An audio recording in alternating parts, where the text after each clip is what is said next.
Hello, hello, salut, salut, salut, salut tout le monde, salut, salut. Une courte vidéo aujourd'hui, enfin là maintenant, euh, concernant une personne, alors je ne sais pas du tout si c'est un homme ou une femme, peu importe, c'est pas très grave. Cette personne en fait m'a envoyé un message, alors donc c'est pour ça que je vous fais cette vidéo pour vous informer de certaines choses, de comment je travaille en fait par rapport aux gens. Par rapport à aux consultants qui font appel à moi pour être aidés. J'ai reçu un message ce matin d'une personne qui me demandait en fait si je fais les retours affectifs.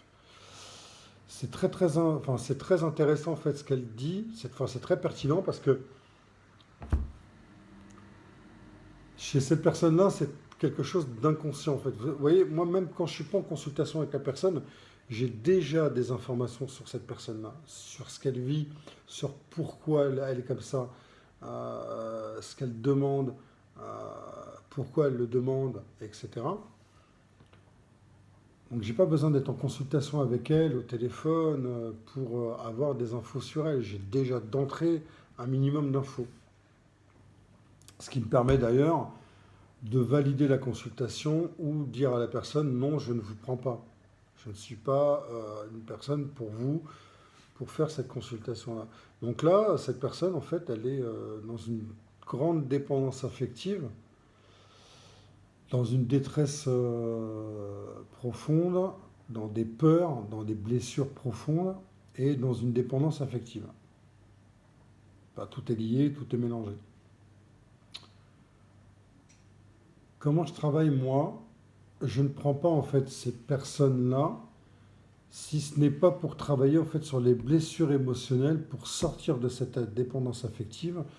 Donc en médiumnité, je vais donner des messages, je vais avoir des messages, je vais avoir les mémoires qui remontent, les blocages en fait à débloquer en fait pour pouvoir avancer, une compréhension en fait dans ce qui se passe et pour aider la personne en fait comme un levier en fait comme une voiture qui est coincée dans la boue, et je vais mettre un levier, je vais juste l'aider en fait à sortir du trou.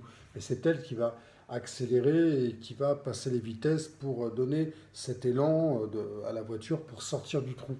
Moi, je vais juste être comme ça avec mon levier et simplement être là à guider la personne pour qu'elle puisse sortir du trou par elle-même.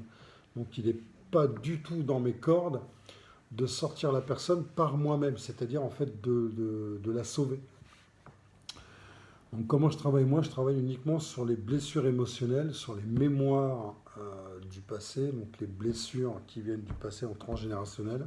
En médiumnité, je sors des messages, des mémoires, et je vais guider la personne et aider la personne en fait à débloquer ses mémoires, à comprendre ce qui se passe et pourquoi elle vit ça, et quel sens ça y donner. Donc elle va trouver par elle-même en parlant, en discutant, en coachant, en challengeant, après la médiumnité, je vais aider cette personne-là en fait à comprendre par elle-même en conscience comment faire pour sortir de là, pour sortir de cette situation et comment faire pour avancer dans sa vie. Enfin, pas comment faire, comment elle va trouver les moyens de sortir de ça. Donc les personnes qui viennent vers moi en fait pour me demander un retour affectif, c'était en gros la personne me demande en fait est-ce que mon ex-compagnon ou compagne va revenir.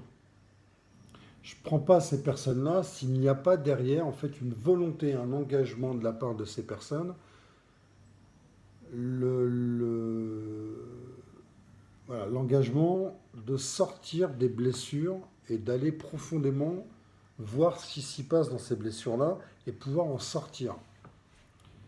S'il n'y a pas cette volonté, cet engagement de la part de cette personne vis-à-vis d'elle-même, vis-à-vis de moi, je ne m'engagerai pas envers cette personne-là. Je ne suis pas en posture de sauveur et je sors du triangle de Cartman où il y a le sauveur, le bourreau et la victime.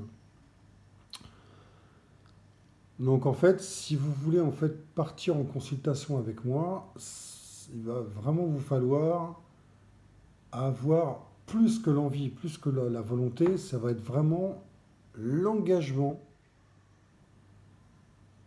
de vous-même envers vous-même pour que moi je puisse en fait effectivement vous aider.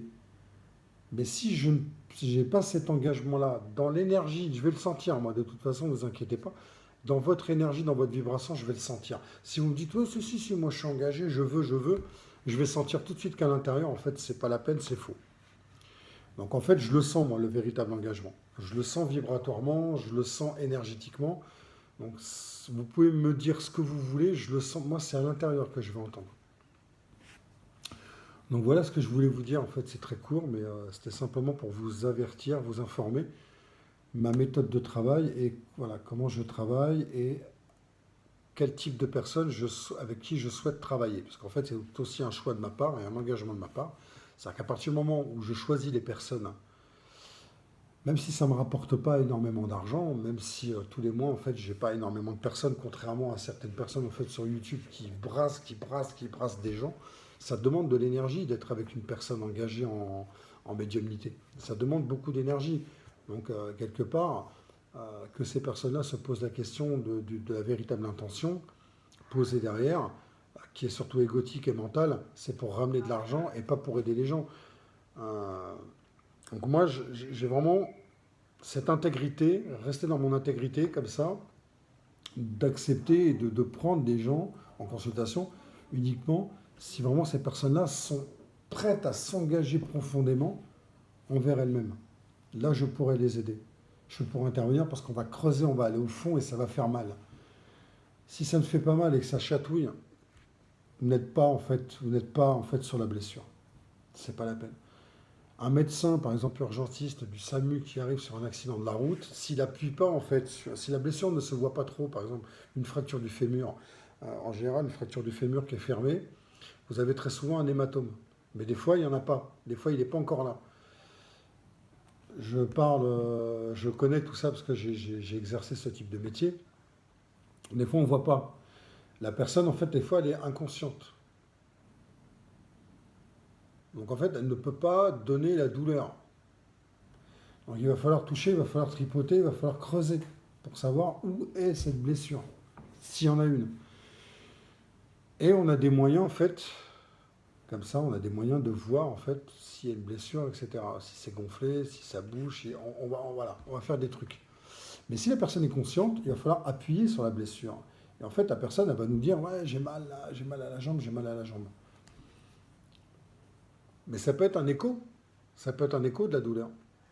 C'est-à-dire qu'en fait, elle va dire, j'ai mal là, mais en fait, c'est un écho, en fait, de plus bas qui est monté, en fait, et la douleur se situe en haut. Mais en réalité, la blessure, elle est en bas. Donc, en fait, en gros, si vous n'allez pas profondément, si vous allez en superficie de la blessure, vous touchez un endroit qui ne fait pas très très mal, ça ne marchera pas. Ça sera superficiel, vous allez sortir d'une thérapie, d'un truc, et ça va, voilà, vous allez dire, ah, mais je me sens bien, c'est cool, parce que la personne, elle vous a parlé. Vous allez rentrer, mais 2 semaines après, une semaine après, vous allez replonger, parce qu'énergétiquement, en fait, c'est pas votre énergie. Donc voilà ce que je voulais vous dire. C'est important pour moi. Si vous me contactez en fait pour des consultations, c'est important. Engagez-vous envers vous-même. Voilà ce que je voulais vous dire. Portez-vous bien et je vous dis à bientôt. Ciao, ciao.